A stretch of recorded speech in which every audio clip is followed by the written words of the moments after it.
Assalamualaikum warahmatullahi wabarakatuh. Jumpa lagi di Kembang Syukur, perbincangan santai.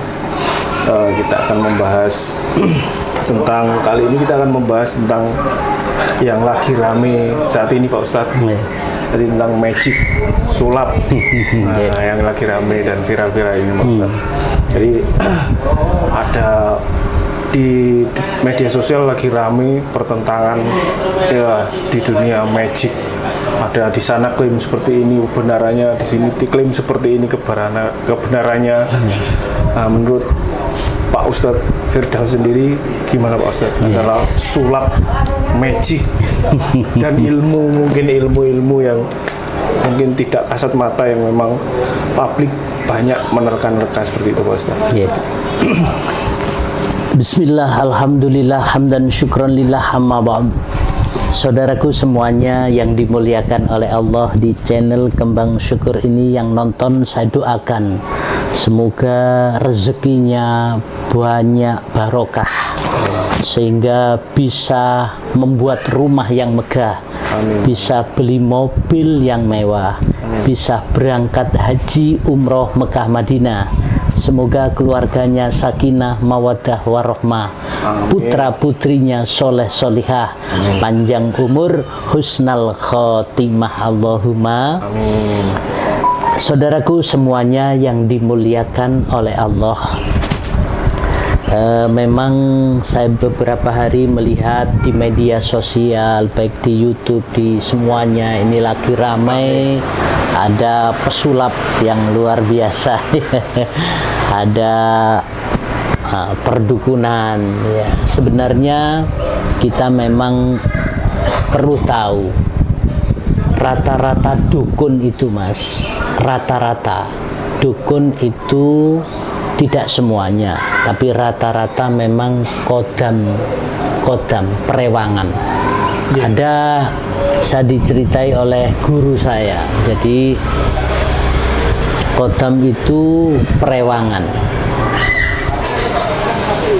Kadang ada dukun itu ada tamu langsung dia nebak. Iya. Sampai pasti punya masalah ini ya, lagi masalah ini langsung disebut. Langsung tamunya, kok tahu? Iya, kok tahu? Padahal itu sebenarnya bukan hebat, bukan keistimewaan. Bukan keistimewaan, biasa saja. Gini, kalau saya diceritai, jadi ketika dukun itu menebak itu bukan termasuk orang waskito, bukan. Dia kodam. Jadi umpama Mas Yusuf ini ya punya perewangan, punya kodam, jenengan dukun. Perewangan jenengan ini di jalan raya itu sudah standby di sana menunggu tamu yang akan menuju ke sini. Dia mendengarkan di sana tamu ini bilang apa, mau masalah apa, iya, punya masalah apa. Itu ketika tamu ini masih perjalanan, yang namanya perewangan jin ini lebih dulu datang sampai ke rumahnya si dukun itu, sehingga mengatakan kepada dukunnya, nanti ada tamu, ini ada tamu dari sini, daerah sini, dan masalahnya ini. Jadi dukun ini sudah paham apa masalahnya, jadi langsung dia masuk, langsung ditebak. Sampean wong Jombang yo, sampean wong Mojokerto yo, sampean wong Surabaya yo, sampean wong Jawa Tengah ya, sampean masalah ini ya, langsung ditebak.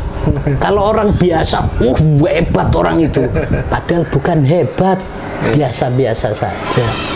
Nah, itu perlu diketahui. Makanya sampai Rasulullah juga melarang untuk datang ke dukun itu. Rasulullah juga melarang, nggak boleh, bahaya. Jadi kasarannya dikasih bocoran dulu sama yang sudah perewangannya, iya, perewangannya, sudah komunikasi dengan dia. Betul, iya. Dan itu sangat bahaya. Saya dipesani Abu Ya Said Alawi Al-Maliki dari guru saya, Al-Maghfur Yahya Iskandar, semoga beliau ahli surga, keluarganya panjang umur, sehat ya.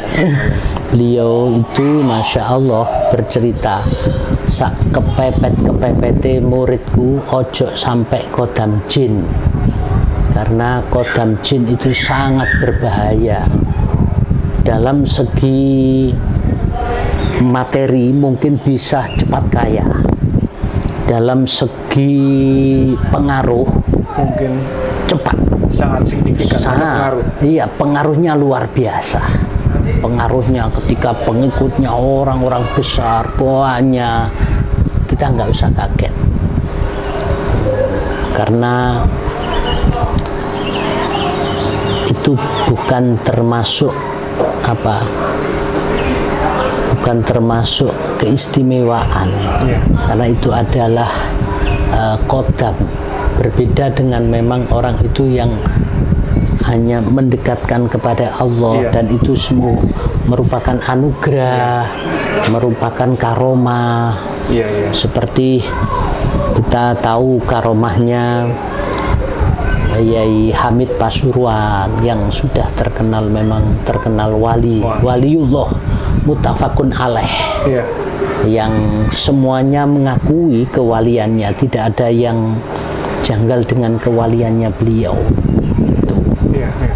Jadi intinya memang tidak usah kayak orang Jawa itu gumunan. Nggak usah gampang gumunan. Mereka bersekutu dengan jin, dengan setan. Betul, memang betul. Itu secara agama sangat dilarang keras. Betul, iya. Dan ini juga ruwame sekarang dianggap orang hebat ketika orang mau dipukul langsung mental. Itu ya ilmu. Ada ilmu itu sebenarnya yang harus nahan lapar 1 tahun satu hidup. Seperti itu. Tidak, itu mudah. Ada orang Jawa kan pati geni, istilahnya. Tidak terlalu lama. Itu saya dulu itu masih kecil senang seperti itu. Jadi itu ilmu dalam dunia kanuragan, itu ilmu kanak-kanak. Ilmu masih tahap awal. Ibarat sekolah itu masih kanak-kanak, itu masih TK. Jadi kalau dulu saya itu namanya ilmu asmaul haq. Ya, dulu asmaul haq. Iya, itu namanya ada ilmunya, ada ilmunya. Secara Islam ya. Iya, hadis asmaul haq. Di asmaul haq itu dulu saya dikasih guru saya di Jombang itu, jadi telur ini dikasih asma, dibacakan wirid pada waktu itu seingat saya disuruh makan beserta kulitnya. Iya, makan tanpa pecah, Pak Ustaz? Tanpa dipecah, harus dimakan langsung. Enggak apa-apa, jadi dimakan sedikit tapi dengan kulitnya. Iya, jadi saya dulu makan dengan kulitnya semuanya. Kalau sekarang ya saya nggak mau makan dengan kulitnya. Kenapa? Makan biasa lebih enak daripada dengan kulitnya. Ya, tapi itu dulu kan, semuanya itu kan proses. Jadi itu, dan itu dulu langsung saya dicoba sama guru saya, langsung dibacok itu. Dibacok, memang nggak apa-apa. Tapi memang dibekali sama itu sebelum sama gurunya. Iya, langsung saya praktek dibacok pada waktu itu, dan langsung mau dihantam itu mencelat. Dan ada teman-teman saya hanya mungkin Pak Ustadz sendiri juga langsung kaget. Oh iya, hanya ilmu gitu, hanya langsung tidak saya mempelajari secara khusus, tidak mengamalkan sesuatu secara khusus. Iya, nggak ada khusus, bukan istimewa bagi saya, biasa saja lah. Maksudnya jangan gampang kaget lah, jangan gampang heran. Jadi hanya ini aja, ketika orang mau mukul, orangnya syaratnya dia harus merasa marah dengan kita, baru kita tahan nafas, baru orang mukul nggak bisa, mendal, mukul mendal, seperti itu. Sesederhana itu. Sesederhana itu, makanya kalau guru saya itu nggak usah heran dengan ilmu-ilmu seperti itu. Iya. Ilmu-ilmu seperti itu ilmu mudah. Jadi siapa saja bisa, nggak harus belajar lama, Iya. tapi orang biasa bisa. Asal ya itu tadi dengan ilmu yang dibekali dengan ilmu yang itu cukup Pak Ustadz. Iya, betul. Karena orang seperti itu biasanya mudah emosi. Itu pembawaannya ketika orang punya ilmu seperti itu mudah emosi. Dan saya merasakan dulu kok ya mudah emosi gitu ya, mudah emosi. Makanya saya juga senang ketika ada berita seperti, mohon maaf siapa, pesulap merah sekarang itu. Iya. Ya, bagus karena dia memang pemberani memberikan edukasi kepada masyarakat supaya orang itu tidak kena tipu karena membuka Banyak praktek-praktek yang mungkin disalahgunakan untuk padahal juga sebenarnya itu di belakang itu ilmu-ilmu seperti itu sebenarnya ada yang memang ada trik dan itu yang seperti itu. betul ya, ada triknya dan itu semuanya kan sebenarnya untuk entertain nggak apa-apa, untuk entertain, untuk memang hiburan, untuk hiburan, sebenarnya untuk hiburan. Tapi kalau nanti dibuat apa ya kurang bahasanya kalau merugikan orang lain, ya itu yang kita memang tidak sepakat.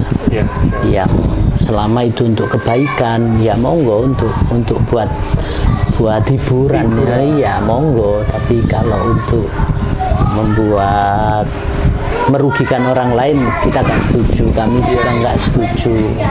Jadi itu sih sebenarnya banyak. Tapi sebenarnya untuk ilmu yang itu tadi hubungannya sama ilmu hitam atau mungkin dari apa gurunya Pak Ustadz tadi dengan magic beda Pak Ustadz? Iya beda.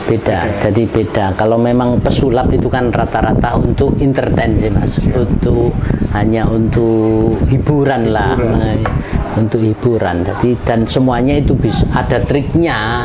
Dia memang bukan bahasanya menipu, memang untuk hiburan.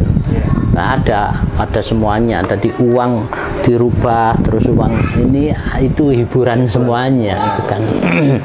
Terus apa ini untuk apa ya? Karena memang kan kita sebagai kadang seorang ustadz ya di kampung itu memang harus bisa bahasanya bukan dukun, tapi harus bisa menolong orang di kampung. Seperti saya ini ya sering orang datang bilang, Pak Ustadz ini